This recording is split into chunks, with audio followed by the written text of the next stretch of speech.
I'm good. All right. We're back with John from Cornerstone Building Analysis. He's a 20 years experienced inspector here in Central Florida. And wanted to cover some of the most common inspections that people can get. Okay. So take it away. Tell me, what types of inspections are there and what are they for? Sure. So we have your basic. Let's start with that one. Well, your general resale inspection, home inspection. So the house is already there and somebody's reselling that to someone else, and you hire us to come in and check that house out.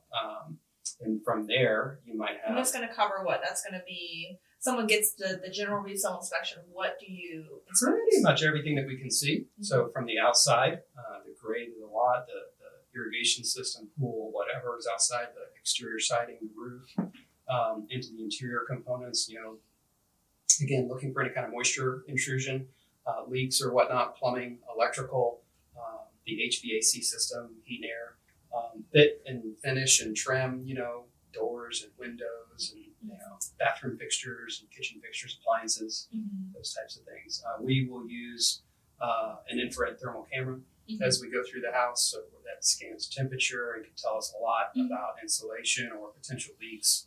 Cool areas could be damp down here in this environment. Also using a moisture meter, which works, pretty neat little device, kind of like sonar, and it'll tell us if something's actually wet. I should have brought one in when I could have done that. Beeps if I were to put it on my arm, it would say, there's moisture in the guy's arm, which is good. We're not zombies. It's a good thing. So, we don't want them in the walls. No, we don't want moisture in the walls. So that basic home inspection is a general overview of all the systems and components on the house. It's basically what we can see now. We're not moving furniture, we're not cutting holes in walls, or doing anything like that. It's what we can see. But we have some tools. Like roof, plumbing, electrical. They're gonna look at the basics. Do the outlets work? Do the doors close properly? Correct. Is the toilet flushing? Exactly. It's gonna kind of be your basic A to Z, like you said, all the systems. Yeah. Okay, with pictures and it's thorough and it's comprehensive. I mean, the report's going to be several 20, 30, 40 pages long with pictures. And then the other one that I think we see very commonly is the WDO. Can you kind of explain what the WDO is? Wood destroying organism. So that's the state of Florida, in their infinite wisdom, came up with that term, because it's more than just termites. People say termite inspection, but there's actually several little critters that will eat wood. So they came up with wood destroying organism. We are licensed to do that as well, so we're looking for evidence of any little bugs that might be chewing on your house, condo or whatever. So we can do that as well. Again, visual. We can't see what's inside the wall, but if there's damage or something on the surface, baseboards, trim, that kind of stuff, that's where we're looking, is for the tip of the iceberg on that kind of stuff, to see if there's some kind of activity inside, outside, around the perimeter of the house.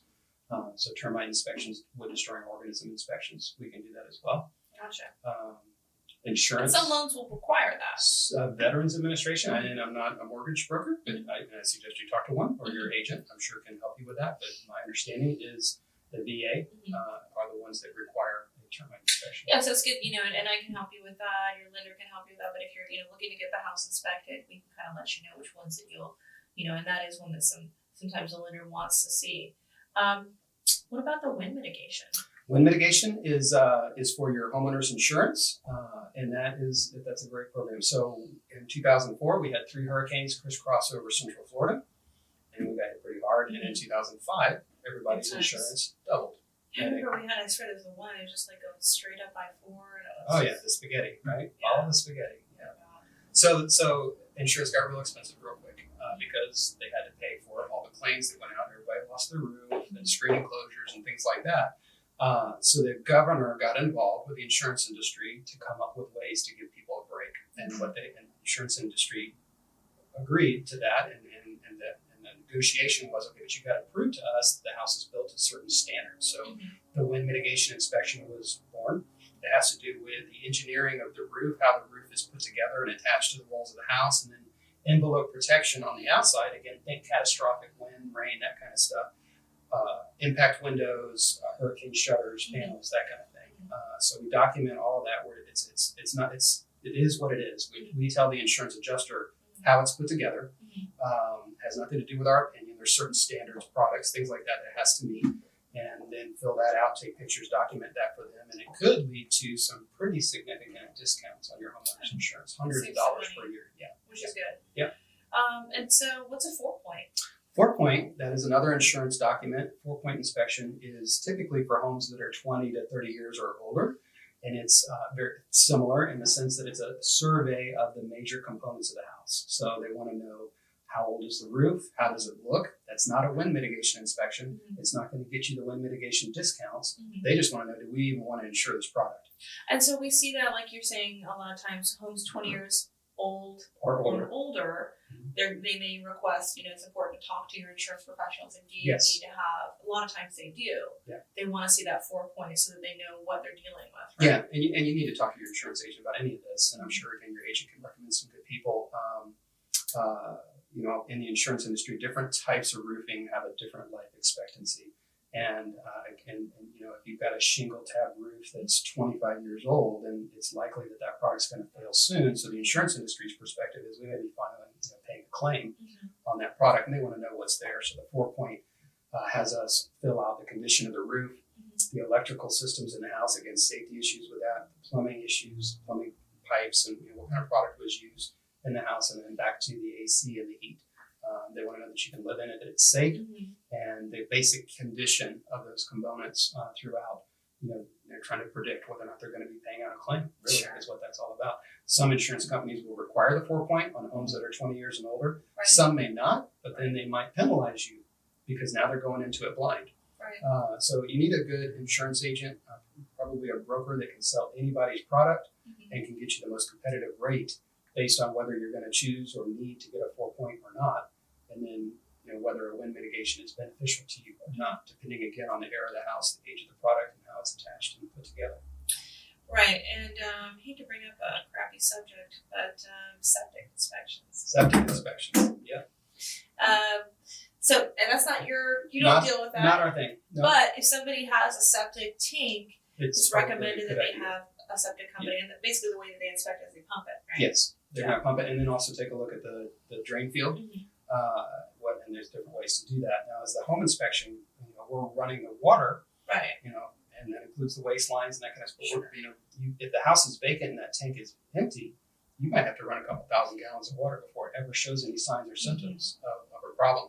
There's some dye tests and some things like that on the market. I think it's kind of chemically personally, and we don't do that. We always recommend a septic company because that's really the right way. And to replace the system could be $5,000, or more. So it's a high ticket item, and you want to make sure it works. It is. It's buried. You can't see it. If there's trees, roots in the drain field or whatnot, could be a problem. And it's just important to know what you're dealing with, right? Yes. And then pools. I feel like you do inspect the pools, right? That's part for us. Everybody might have a different policy on that. For us, we're going to include, and there's so many homes with pools in Central Florida, so we include the pool in our home inspection, and we're looking for any visible signs of leaks, topside. Equipment, that kind of stuff. And then also safety issues, that there's a safety fence around it, or that there's the electric alarms. Right. And even if there are the electric alarms and they work, we still recommend people have the fence because batteries go bad, wires break, things happen. You don't want your child in, unless they're in there. Sure. Okay, great. Any other inspection options that people can get? Some environmental testing. We can do that as well. Sure. So mold, actually we don't do the radon anymore. Mold, asbestos, lead paint, anything like that. We can do that as well. I normally recommend people that we do the basic home inspection first. Use the infrared thermal camera and the moisture meter, looking for signs and symptoms that could lead to mold. There might be mold. Before we start running air samples, it gets a little pricey, a little quick. But it's good technology. Well, they have those options, right? Yep, if they want to, test for radon or for mold or for any of those environmental factors. Yep. Now on the radon, we refer that out. We don't do that anymore. But on the mold or any other environmental kind of stuff, water testing. If you're on a well, testing for bacteria in the water, we can do all that. Right. Okay, great. Yeah. It's pretty much a one-stop shop. Thank you for having me. Thank you. Honored and privileged. I appreciate it. Make sure you use Christina. She's good, folks. Yeah. Yeah. All right. If you have any other questions, call me. Okay. Thanks.